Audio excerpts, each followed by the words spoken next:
Okay, Samsung fanboys, don't come at me for this video. So I've been on the record saying many times that the S25 Ultra is the best phone I have ever used. There isn't a weak point in this phone at all. Although this phone is like 8 months old, I still feel the same way. And now the OnePlus 15 is here, and honestly, for the first time ever, the S25 Ultra has met its match. So at launch with 12 gigabytes of RAM and 256 gigabytes of storage, S25 Ultra was $1,300.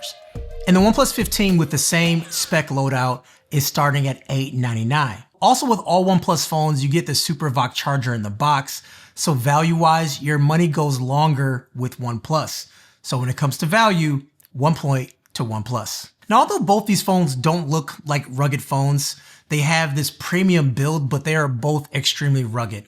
Now, I've used the S25 since it came out, and this phone is absolutely holding up well. I've taken this phone around the world, and literally I have dropped it all around the world too.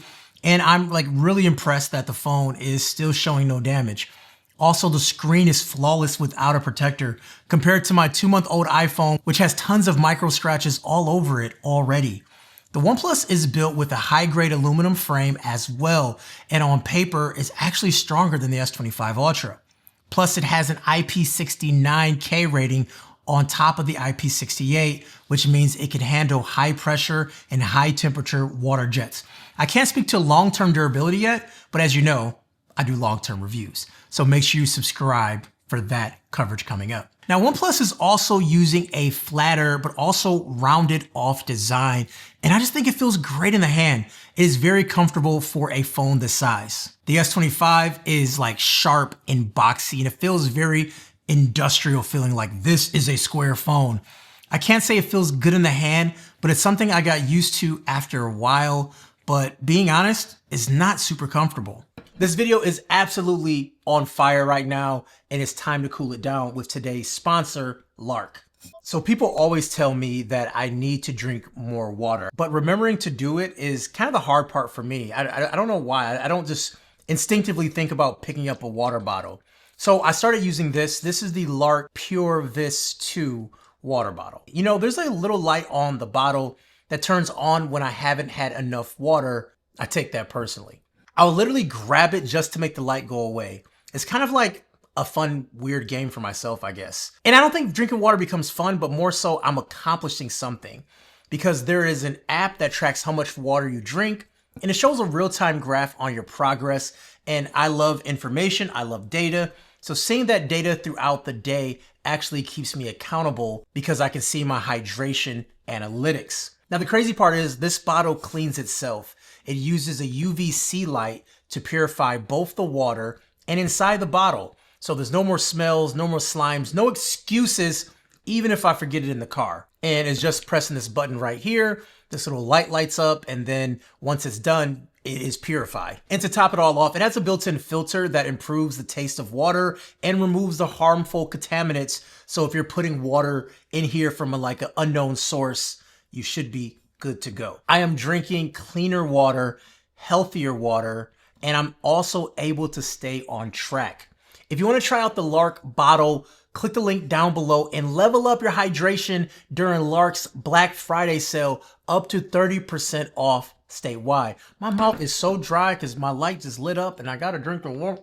Now, thermals also play a role in the overall design, and OnePlus 15 stays noticeably cooler during longer gaming sessions or extended camera use thanks to its larger vapor chamber and more aggressive cooling approach. The S25 Ultra can warm up faster, especially during those same tasks, but Samsung is managing its heat by actually dialing back performance slightly. Neither of these phones overheat, but OnePlus maintains cooler temperatures while holding on to a more sustained performance, and the benchmarks back that up. Now, both phones have a super fast fingerprint scanner, but they use different technologies. OnePlus uses Sonic, and it lives up to its name. And it's so quick to unlock your OnePlus phone. It's faster than Samsung's or anything else I've used. They also both do face to unlock too, but I find the fingerprint scanner is so much faster that I typically don't even use that feature often. Now, for design and build, this was a tough one to pick between the two, but I'll give design and build to the OnePlus 15. These displays actually look great. And no matter which one you get, you are going to enjoy it. The S25 Ultra has a 6.9-inch display, and OnePlus has a 6.7-inch display. Both displays are LTPO OLED. S25 Ultra has a higher resolution, but when you compare the two in real-world usage, this isn't something you'd see. Now, what is different is where OnePlus went all out, and that is the high refresh from 1 Hz to 165, now which is the highest refresh rate on any American flagship phone. Samsung's been using technology that's been around for a while. It's 120 Hz, which isn't bad, but the hot newness is the OnePlus, and I feel like this is the next generation where Samsung is in the older generation now. Samsung does have a feature, or some people may not call it a feature, but I do. It has the matte anti-glare display, which cuts down on reflections, which makes it easier to see in all lighting conditions. They both get very bright, but according to the specs, the peak brightness on the S25 Ultra is 2600 nits, but the OnePlus is only 1800 nits. But when I've been comparing these phones in my day-to-day life, side by side, outside and inside, I'm not seeing that big of a gap in brightness. Honestly, OnePlus looks even brighter sometimes when I'm using it. So peak brightness does not really mean how bright it is, but how bright it can get in some situations. There's a few more things that OnePlus has on the display tech that we haven't seen yet before, but for the sake of the speed of the video, let's just say the OnePlus 15 has the best display inside and out. Now, both of these phones are powered by Qualcomm chips. Samsung was launched with the best chip at the time, and now the new generation is out and OnePlus has that chip. You know, both companies also have special editions for those chips for their respective devices, giving them a speed boost compared to the standard version of that chip. And in real-world performance, you cannot tell them apart. And they're both really fast phones in anything you actually do. And with the S25 Ultra being an older device, it's still great that it hangs right in there with the fastest devices out there. So it means the S25 Ultra still can catch up and keep up with pretty much anything. But when we talk about gaming, the OnePlus can do 165 Hz, which is something we have not seen on a phone at all. So yes, it does have a better display that allows that, but the hardware has to push for that as well. So for performance, it's going to the OnePlus again. Let's make our way over to the cameras. The camera system on paper is great with a triple 50 megapixel sensor. Samsung still has a 200 megapixel primary sensor and the space zoom lens and high resolution ultra wide and zoom and all those things. So on paper, Samsung is winning, but I like to look at actual camera samples. So let's go through some camera samples and see which one looks better. So I was actually very shocked what OnePlus was doing with the camera system, because when I compare it directly to the S25 Ultra, I feel like OnePlus is a more aggressive on dynamic range, but it does make the images look a whole lot better when you're comparing them to the S25 Ultra, which is sort of more realistic overall.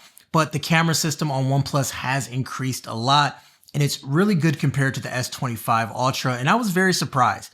Even when working down the zoom lenses, you can see consistency between all the lenses, which is really great. And some of these images, I'm picking OnePlus over the S25 Ultra, which I didn't expect to say, but the S25 Ultra is still a better camera overall. It does have more zoom lenses. So once you get past that 5x range, you will see a difference. And then when we talk about video, the S25 Ultra is going to be better as well. But still, this is OnePlus's best camera system, and it's getting very close to the competition. So Apple and Samsung and even Google, they should be really worried that OnePlus is. Software is the most exciting battle for me, where both phones provide so many features and options within its software, and they're both so smooth.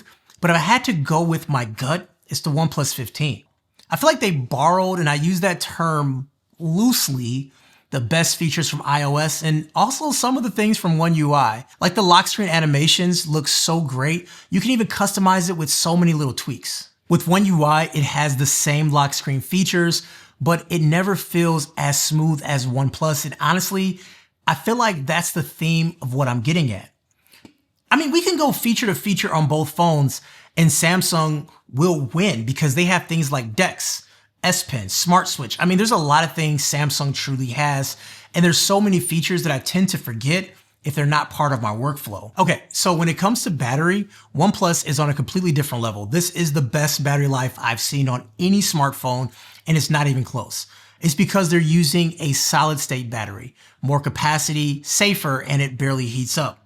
On most days, I'm ending with like 40 to 50%. Now, Samsung's battery is good, don't get me wrong, and it's actually holding up pretty well, but it's regular battery tech. And with the S25 Ultra, I'm usually ending the day with around 15 to 25%. But on very heavy days, I actually can kill the phone. With the OnePlus, I cannot do that. I have not tried, but I've had some pretty heavy days and OnePlus always lasted. Finally, we gotta talk about charging. OnePlus gives you the SuperVOC fast charger in the box.